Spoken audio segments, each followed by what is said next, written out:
OBC leader, అదేవిధంగా ముదిరాజ్ చైతన్య వేదిక రాష్ట్ర చైర్మన్ శివ ముదిరాజ్ గారిని మాట్లాడవలసిందిగా కోరుతున్నాను.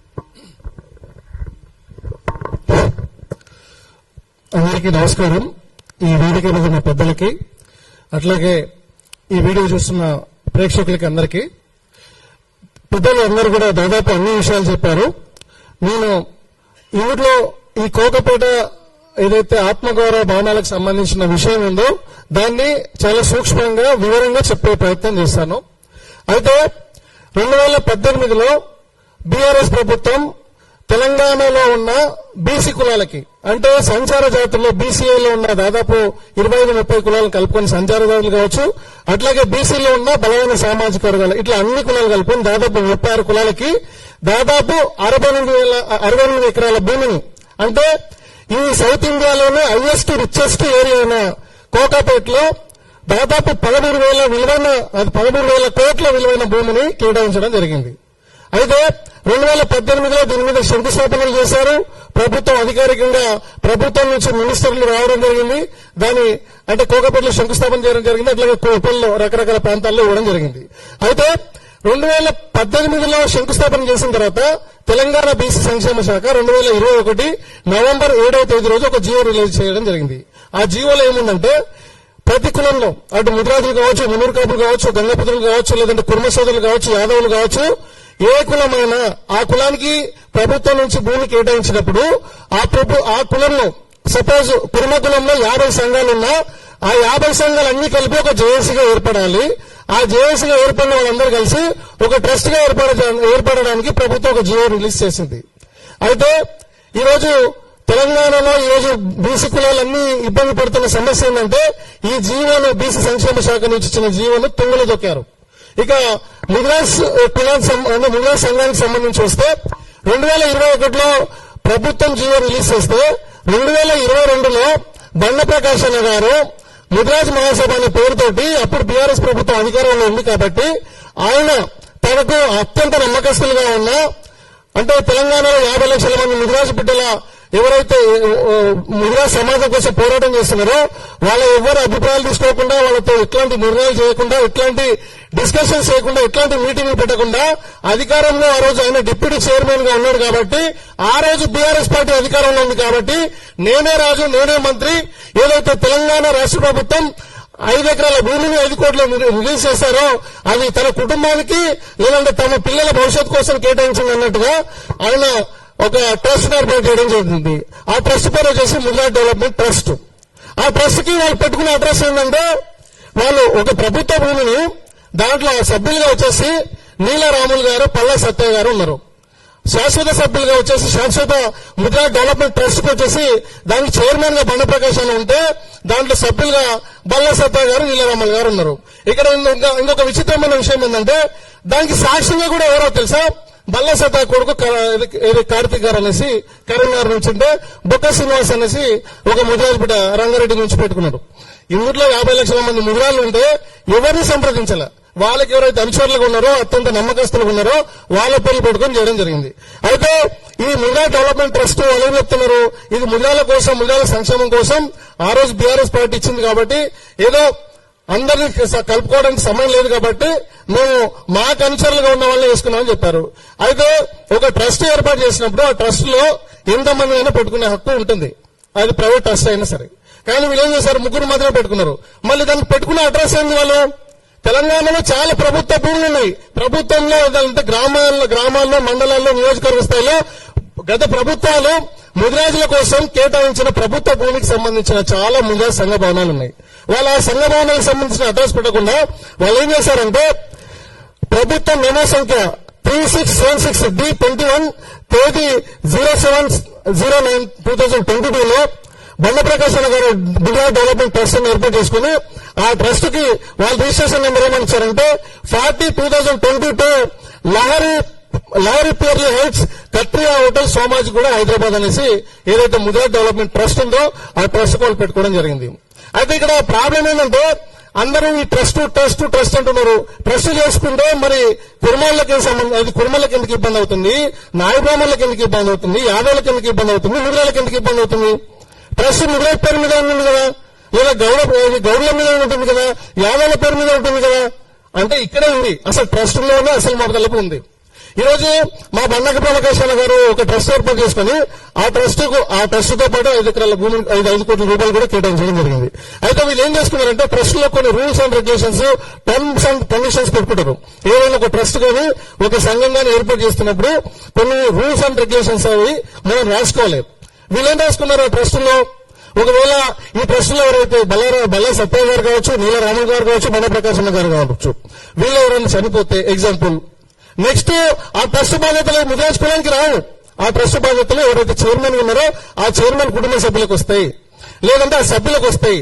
ఒకవేళ ఆ చైర్మన్ సభ్యులు ఎవరైనా చనిపోతే ఎవరైతే 2 సభ్యులు ఉంటారు కదా, బల్లా సత్య గారు, నీలరాములు గారు, వీళ్ళిద్దరు చూస్ చేసుకోవాలి. అంటే వీళ్ళిద్దరు ఎంపిక చేసుకోవాలి ఎవరు చైర్మన్ కావాలి, ఈ ముద్రా డెవలప్మెంట్ ట్రస్ట్ లో ఎవరు భాగస్వామ్యం కావాలనేసి వాళ్ళు పెట్టుకున్న వాళ్ళకి మాత్రమే ఇందులో భాగస్వామ్యం ఉంటుంది. ఇట్లాంటి రూల్స్ పెట్టుకున్నారు. అట్లాగే వాళ్ళు ఏం రాసుకున్నారంటే ఈ ట్రస్ట్ పేరు మీద, ఈ ట్రస్ట్ ఎక్కడ కూడా ముద్రాజ్ పేరు మీద ఏర్పాటు చేసినప్పటికీ ఇది కేవలం ముద్రాలకు మాత్రమే పరిమితమైన ట్రస్ట్ కాదు. Irrespective of cost, religious and weaker section అని పెట్టుకున్నారు. ఇది చాలా క్లియర్ గా ఉంది. మీరు ఇక్కడ చూడొచ్చు ఎవరన్నా. అంటే ఇది ముద్రాల కోసమా, లేదంటే బీసీ సంఘాల కోసమా, లేదంటే బహుజన సంఘాల కోసమా? మనకు బీసీ సంఘాలతో ప్రాబ్లం లేదు. కానీ ఒక సమాజానికి, ఒక కులానికి ఇచ్చిన ట్రస్ట్ ని నువ్వు మిగతా వర్గాలకి నువ్వు ఎట్లా దారదత్తం చేస్తావు? నువ్వు ఏర్పాటు చేసిన ట్రస్ట్ లో మిగతా వర్గాలను ఎట్లా కలుపుకోకుండా నువ్వు మాట్లాడుతావు? సో దీని మీద సమాధానం లేదు. అట్లాగే ఈ ముద్రా డెవలప్మెంట్ ట్రస్ట్ అనేది ఏర్పాటైనప్పుడు 5 కోట్ల రూపాయలు కేటాయింపులు చేయడం జరిగింది. ఈ 5 కోట్ల రూపాయలతో పాటు బండప్రకాశ్ గారు అప్పుడు రాజ్యసభ సభ్యుడిగా ఉన్నప్పుడు ఆయన ఏదైతే ఎంపీ నిధుల నుంచి 1 కోటి రూపాయలు కేటాయించడం జరిగింది. ఆ 1 కోటి రూపాయల్లో ఏదైతే ఇప్పుడు కోకాపేటలో ఒక కంపౌండ్ వాళ్ళు కడుతున్నారో ఆ కంపౌండ్ వాళ్ళు కూడా ఆ నిధుల నుంచి తీసుకొచ్చి కట్టిన అది కంపౌండ్ వాళ్ళది. ఇది చాలా మందికి తెలియదు. చాలా మంది ఏం చెప్తున్నారంటే ఈ 1 కోటి రూపాయలు బండప్రకాశం ఇచ్చిందని చెప్తున్నారు. అది అబద్ధం. ఆ 15 లక్షల రూపాయలు కూడా మీ అందరికీ తెలుసోలేదు. ఈ రోజు కోకాపేటలో ముద్రాలకు కేటాయించింది 5 ఎకరాల భూమి కూడా లేదు. నాకు తెలిసి వాళ్ళు ఎకర భూమి అమ్మినట్టున్నారు. అది 4 ఎకరాలే ఉంటుంది. మీరు వెళ్ళి చూడండి, నేను ఫీల్డ్లోకి వెళ్ళి చెప్తున్నా. ఇది గవర్నమెంట్ జీవోలు దేనికి పనికి వస్తాయి? ఇది గవర్నమెంట్ సిస్టమా, లేదంటే ప్రభుత్వం ఇది ప్రైవేట్ వ్యవస్థనా? గవర్నమెంట్ ఇంత క్లియర్ గా ఇచ్చిన తర్వాత కూడా ఎవరు మాట్లాడే పరిస్థితి లేదు. ఈ రోజు వాళ్ళు ఏం రాసుకున్నారంటే చాలా దుర్మార్గమైన రూల్స్ అండ్ రెగ్యులేషన్స్ రాసుకున్నారు. ఈ ట్రస్టులు ఎవరైనా ఉంటే వాడు ఆ భూమిని అమ్మొచ్చు, కొనొచ్చు, లేదంటే బార్గెన్ చేయొచ్చు అని చెప్పిండు. అంటే రేపు ఎవరన్నా ఆ ట్రస్ట్ లో ఉన్నవాడు 100 కోట్లు ఎస్బీఐ బ్యాంకుల్లో, ఆంధ్ర బ్యాంకుల్లో లోన్ తీసుకుని వాడు చచ్చిపోతే, వాడు ఎస్కేప్ అయితే ఆ భూమి ప్రభుత్వం జప్తు చేయొచ్చు. వాళ్ళు అట్లా రాసుకున్న ట్రస్ట్. ఇదే ట్రస్ట్ కుర్మా సంఘంలో రాసుకున్నారు. ఇదే ట్రస్ట్ రూల్స్ అండ్ రెగ్యులేషన్స్ యాదవులకు, గౌడ్లకి అందరికి ఇట్లాగే రాసుకున్నారు. 2014లో ముద్రాజ్ మహాసభ అని బండప్రకాశ్ సంఘాన్ని ఏర్పాటు చేసుకున్నాడు ప్రత్యేక రాష్ట్రం వచ్చిన తర్వాత. ఆ ముద్రాజ్ మహాసభలో ఎవరైతే అనుబంధ సంఘాలు ఉంటాయో, ముద్రాజ్ యూత్ కావచ్చు, ముద్రాజ్ గ్రాడ్యుయేషన్ కావచ్చు, ముద్రాజ్ మహిళా విభాగం కావచ్చు, వాళ్ళకు మాత్రమే ఈ ముద్రాజ్ డెవలప్మెంట్ ట్రస్ట్ లో భాగస్వామ్యం ఉందని చెప్తాడు. అట్లాగే రాసుకున్నారు. దీని మీద ఎప్పటికీ మాట్లాడాడు. ఈ రోజు ఈ వాకడ సీఆర్ అని చెప్తాడు, ఈ సినిమాలకు బాగా చెప్తాడు, నాకు ముద్రాజ్ జాతి ముఖ్యమా, మినిస్టర్ పదవి ముఖ్యమా అంటే నాకు ముద్రాజ్ జాతీయ ముఖ్యమని చెప్తాడు. ఆయనకు తెలియదా ఇది? 12 కోట్ల విలువైన భూమి ఇది. ఆయనకు తెలియదా? ఈ రోజు వరకు ఆయన మినిస్టర్ అయిన తర్వాత ముద్రాజ్ కులం వల్లనే మినిస్టర్ అయినా, ముద్రాజ్ కాకపోతే ఆయనకు మినిస్టర్ పదవి వచ్చేది కాదు. ఆయనకు 3వ ఫేజ్ లో టికెట్ వచ్చింది, ఎమ్మెల్యే టికెట్. పోయి ఢిల్లీలో కూర్చుంటే ఇదే మక్తల్లో ఆ రోజు మేమందరం పోయి ఆ రోజు ర్యాలీ చేసినాం 25,000 మందితోటి. అప్పుడు ప్రజాబలం చూసి ముద్రాలకు అన్యాయం జరుగుతుందని చూసి 3వ ఫేజ్ లో టికెట్ ఇచ్చిండ్రు. ఆ రోజు బండప్రకాశ్ ఏం సభలు పెట్టలేదే. బీఆర్ఎస్ పార్టీలో ఒక్క ముద్రాజ్ బిడ్డకు టికెట్ ఇవ్వకపోతే కూడా ప్రెస్ మీట్ పెట్టలేదు, ముందుకు రాలేదు, మాట్లాడలేదు, ప్రభుత్వం యొక్క నిరసన చేయలేదు. అట్లాంటి వ్యక్తిని కాపాడడానికి ఈ ట్రస్టులో ఈ రోజు వాకడ సేవను చూసి చూడనట్లు చేస్తుండు. నీ ఎదుగుదల కోసం పనిచేయనాడు, నీ జాతికి అన్యాయం జరుగుతుంటే చూస్తున్న వ్యక్తి గురించి ఈ రోజు బండప్రకాశ్ అన్న ఈ చేస్తున్న అవినీతి మీద వాకడ సేవన్న నిమ్మకు నీరుతున్నట్టు ఉన్నాడు. అంటే వాకడ శ్రీహర్ అన్న ఇండైరెక్ట్ గా బండప్రకాశ్ అన్న ప్రొడక్ట్ చేసే పని పెట్టుకున్నాడు. ఈ రోజు కూడా ముద్రాజు కులం నుంచి మినిస్టర్ అయిన తర్వాత వాకడ శ్రీహర్ అన్న దాదాపు సంవత్సర కాలం అవుతుంది. సంవత్సరం నుంచి ఒక్క రివ్యూ కూడా పెట్టలేదు కులం మీద. చాలా విచిత్రంగా ఉంటుంది. మీ అందరికీ తెలిసేలేదు, నేను ఆర్టీఐ ఫైల్ చేసి ముద్రాజ్ కులానికి చేపల సభ్యత్వాలలో అన్యాయం జరుగుతుందంటే కమిషనర్ దగ్గర పోయి ఏది మత్స్య సొసైటీలో అన్యాయం జరుగుతుంది, లేదంటే చిన్నపిల్లల పంపిణీలో డబ్బుల్లో దుర్వినియోగం జరుగుతుందంటే వీళ్ళంతా పోయి హాని బెదిరిస్తారు. ఆడపోయి కమిషన్ సెటిల్మెంట్ చేసే పని చేస్తారు. ఇది మేము ముజా జాతికి అన్యాయం జరుగుతుందనేసి మత్స్య సొసైటీలో ఏది ఈ ముజా డెవలప్మెంట్ ట్రస్ట్ మీద మేము మాట్లాడితే పోయి వాళ్ళతో సెటిల్మెంట్ చేసుకుంటారు. అరే ప్రభుత్వం పోయి ఈ బ్రాహ్మణ సంక్షేమ సంఘం ఒకటి బీఆర్ఎస్ గవర్నమెంట్ లో వచ్చింది. కేసీఆర్ స్వయంగా ₹1 ఎక్కువ వాళ్ళు రూపాయి వేసుకోకుండా ప్రభుత్వమే పెద్ద ఎత్తున నిధులు ఖర్చు చేసి బ్రాహ్మణ సంఘాన్ని సంక్షేమ సంఘాన్ని ఏర్పాటు చేస్తే ఈ రోజు బీసీ సంఘాలకి ఏం చెప్తారు? పొన్నం ప్రభాకర్ అన్న మొన్న మీరందరూ కుల సంఘాలందరూ వేసుకోవాలి, ముద్రాజు వేసుకోవాలి, యాదవులు వేసుకోవాలి, గౌడ్లు వేసుకోవాలి, కురుమలు వేసుకొని మేము సంక్షేమ సంఘాలు కట్టుకోవాలా? ఇప్పటి వరకు ఇంత అన్యాయం జరుగుతుంది. ఆ రోజు ఈటల రాజేందర్ అన్న పెద్ద ఎత్తున పోయి 10 మంది నాయకులతో పోయి గంగుల కమలాకర్ అన్న తలసాని శ్రీనివాసరావు అన్న అట్లాగే ఈటల రాజేందర్ పోయి పెద్ద ఎత్తున శంకుస్థాపన చేశాడు. ఈటల రాజేందర్ ఈ రోజు వరకు ఒక మాట మాట్లాడాడు. ఇక్కడ ఖమ్మంలో వెలుగుమతంలో 700 కుటుంబాలకు అన్యాయం జరుగుతాయని మాట్లాడిన ఈటల రాజేందర్ అన్న ఈ రోజు 50 లక్షల మంది ముద్రా బిడ్డలకు అన్యాయం జరిగితే మాట్లాడాడు. ఇప్పటికీ ఒక ప్రెస్ మీట్ పెట్టలేదు. తెలంగాణ రాష్ట్రంలో ఇంటెలిజెన్స్ వాళ్ళకి ఫోన్ చేశారు. ఒక్కరు అసలు వాకిడ సీఆర్ అన్న ధోరణి ఇప్పటికీ అర్థం కాదు. అరే ఇంత అన్యాయం జరుగుతుంది, ఇన్ని సంఘాలు మాట్లాడారు, విషయం పక్కదారి పడుతుంది అనేసి నేను పొన్న ప్రభాకర్ దగ్గరకు 5 కోట్లు రిలీజ్ చేపించుకొని అయితే జాతికి ఏదో అద్భుతాలు చేశామని చెప్తారు.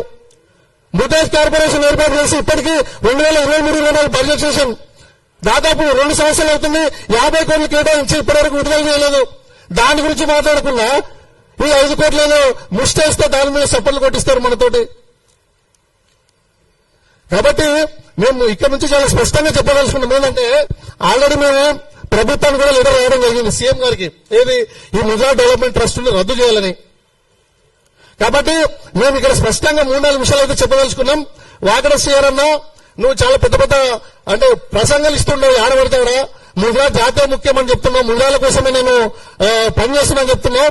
మీకు నిజంగా చిత్తశుద్ధి ఉంటే మీరు నిజంగా ముజాల అభివృద్ధి కోసం సంక్షేమం కోసం కట్టుబడిన నాయకుడు అయితే ఇమ్మీడియట్ గా మీరు మినిస్టర్ కాబట్టి దీని మీద ఒక రివ్యూ పెట్టండి.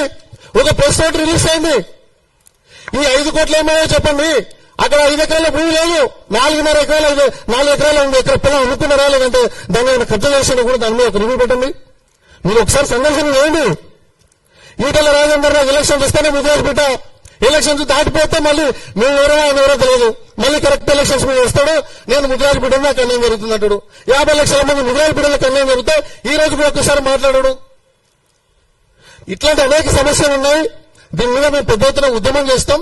ఇప్పుడు ఒకటి చాలా స్పష్టంగా ఈ రోజు ముదిరాజ్ కులానికి శత్రువు కాంగ్రెస్ వాడు, బీజేపీ వాడు, బీఆర్ఎస్ వాడు కాదు. ముదిరాజ్ కులంలో ఉన్న కొంతమంది దళారులు, కొంతమంది దుర్మార్గులు. ఈ రోజు మేము ప్రభుత్వాలతోటి కొట్లాడుతున్నాం, కానీ మీరేం చేస్తున్నారు? దోపిడీ చేస్తున్నారు, దుర్మార్గాలు చేస్తున్నారు, దౌర్జన్యాలు చేస్తున్నారు. మాట్లాడితే కేసులు పెడతా ఉంటారు, దాడులు చేస్తాం, దౌర్జన్యాలు చేస్తాం, చంపుతా ఉంటారు. ఏం చేస్తారు మీరు మమ్మల్ని? అరే మీరు పాలమూరు నుంచి వచ్చిన బాబు పండుగ వారసులో ఏం చంపుతా నువ్వు? ఏం చేస్తారు మీరు? కేసులు పెడతా ఉంటారు. అరే ముద్రాజులు విద్య లేక, ఉద్యోగం లేక రాజకీయాల్లో అన్యాయం జరుగుతుంది. రాజకీయాల్లో, గ్రామాల్లో, మండలాల్లో, నియోజకవర్గాల్లో రాష్ట్ర స్థాయిలో ముద్రాజు బిడ్డల మీద కేసులు పెడుతున్నారు, దాడులు చేస్తున్నారు, ఏమైనా పరిస్థితిని చంపుతున్నారు.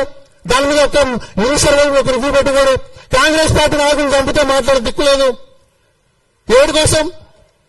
ఈరోజు కాంగ్రెస్ పార్టీలో చైర్మన్ కావాల్సిన వాళ్ళ మీద దాడులు చేస్తే ఎవరు మాట్లాడతలేడు. ఇదేం రాజకీయము? ఇదేం కుల సంఘ అభివృద్ధి? దీనికోసమా మీకు మినిస్టర్ పదవి ఇచ్చింది? దీనికోసమా నేను నమ్మి 2 లక్షల మంది అమాయక ముద్రాజ్ బిడ్డలు ఏదో సికింద్రాబాద్ పరేడ్ గ్రౌండ్ వచ్చి కూర్చుంది ఈటల రాజేందర్ అన్న? దీనికోసమా ఇదే ఏది 50 లక్షల మంది ముద్రాజులని ఏది అభివృద్ధి సంక్షేమం కోసం నీకు ఏది చైర్మన్, డిప్యూటీ చైర్మన్ పదవి ఇచ్చింది? కాబట్టి ఇలాగే అనేకమైన సమస్యలు ఉన్నాయి. కాబట్టి మాకు ప్రధాన శత్రువు కాంగ్రెస్ వాడు, బీజేపీ వాడు, బీఆర్ఎస్ వాడు కాదు. ముదిరాజ్ కులంలో ఉంటూ ముదిరాజుల విద్యార్థులను కావచ్చు, ముదిరాజ్ యువకులను కావచ్చు, ముదిరాజ్ సమాజాన్ని ద్రోహం చేస్తున్న ఈ దుర్మార్గులను ఫస్ట్ మేము దీని మీద పోరాటం చేసిన తర్వాత రాజకీయ పార్టీలు వెళ్ళిపోతాం.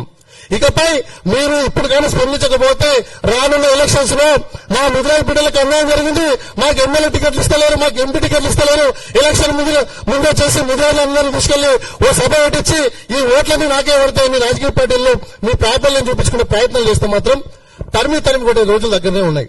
కాబట్టి ఫస్ట్ మీరు మారండి. మీరు దీని మీద ఎంత వీలైతే అంత దీని మీద ఒక రివ్యూ పెడితే తప్ప మిమ్మల్ని క్షమించే పరిస్థితి ఉందని తెలియజేస్తూ థ్యాంక్ యూ సో మచ్.